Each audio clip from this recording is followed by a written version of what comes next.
Hey, Goodison besties. Girl, remember last week? Remember how we were done? Done because of the big betrayal. Done with the microaggressions. Done with the disrespect. We needed a break. We deserved a break. Our mental health is on the line.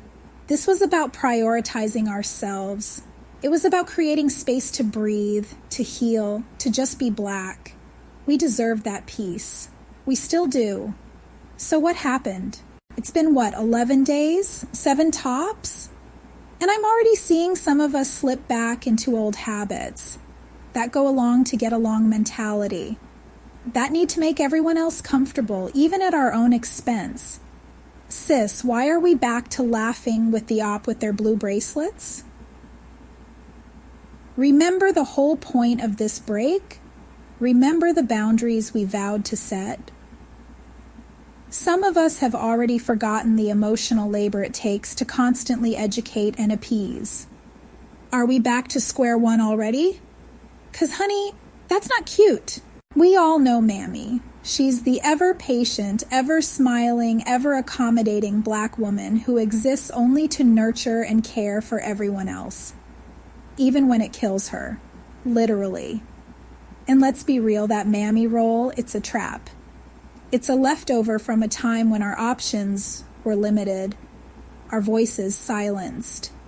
We had to play the game to survive. But girl, this ain't 1824 anymore. We have a voice now. We have power. We don't have to shrink ourselves to fit anyone else's expectations. It's time to retire Mammy for good. Why are you back letting anyone into our safe spaces?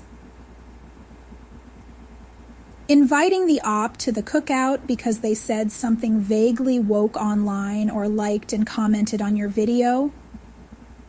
Don't forget they are the same folks who voted to take away every stride you made in life and your freedom. That ain't it, sis. That's not allyship. That's not progress. That's just performative nonsense.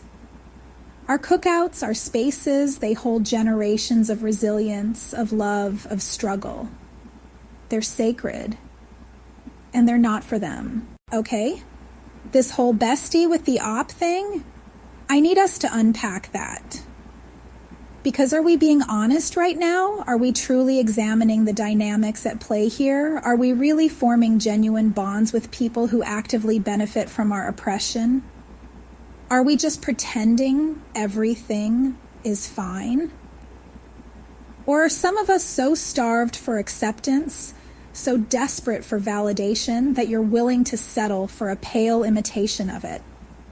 Why do some of us keep confusing surface-level interactions with deep, meaningful connections?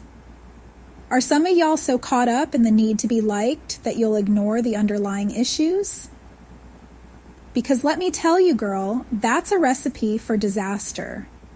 Real friendship and true allyship require work, accountability, and the expectation that we hold each other to higher standards. And all of them showed their ass on November 5th and voted against you, Black women, Black men, and all of our children. It requires a willingness to dismantle systems of oppression, not just benefit from them. It means standing up, speaking out, and taking action. And they again did that with their vote against you and me. This need to be seen as the cool Black friend is exhausting and counterproductive. Some of you are so busy trying to convince the world that we're okay, that we're not angry, that we're not hurting, that you forget to actually check in with yourself. You forget to ask yourself the hard questions. Am I really okay?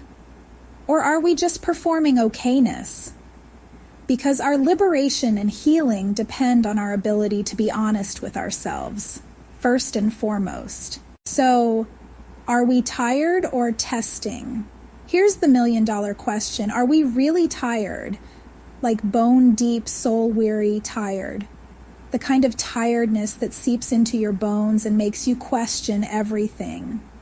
The kind of tiredness that no amount of sleep seems to fix. Or are we just testing the waters, seeing how far we can push before we fold back into old patterns? Are we dipping our toes into the idea of rest but not fully committing to it? Are we afraid of what true rest might reveal about our lives and our choices? Because if we're serious about this whole resting thing, if we're serious about protecting our peace, then we got to do better. We have to be intentional about our rest, about setting boundaries, and about saying no to things that drain us. We shouldn't be any safe space for them to tell their children if they're ever in trouble, look for a black woman.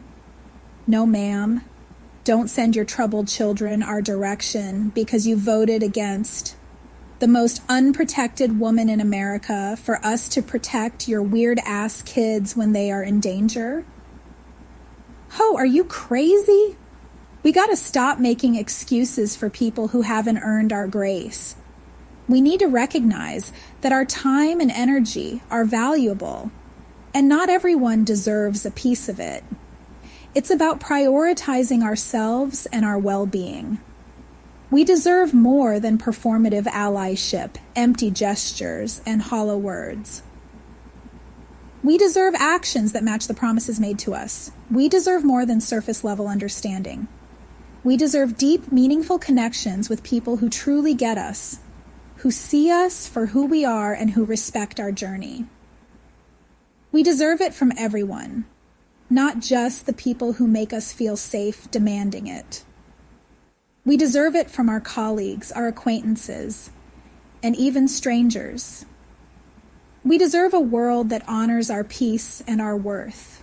This ain't just about hashtags and social media posts. This is about a fundamental shift in how we move through the world going forward. It's about recognizing our own worth, our own power, and refusing to settle for anything less than what we deserve.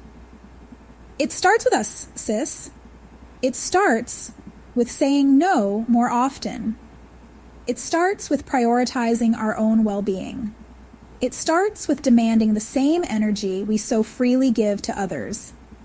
It starts with a revolution of self-love, self-respect, and self-preservation.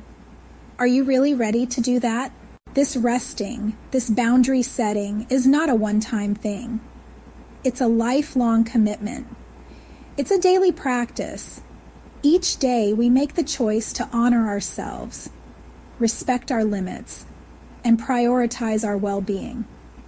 There will be times when we're tempted to slip back into old habits, to let go of the boundaries we've set for ourselves. When it feels easier to just go along to get along, to avoid conflict and keep the peace. But we can't, not anymore. We've learned too much to turn back now. We owe it to ourselves, to our ancestors, and to future generations to keep pushing forward and honor the sacrifices made by those who came before us. We need to keep holding the line. We must stand firm in our convictions, support one another, and build our thriving community. So, my goodies and besties, keep resting, recharging, and reclaiming our power. Thanks for watching. Leave a comment, and I'll talk to you later. Bye.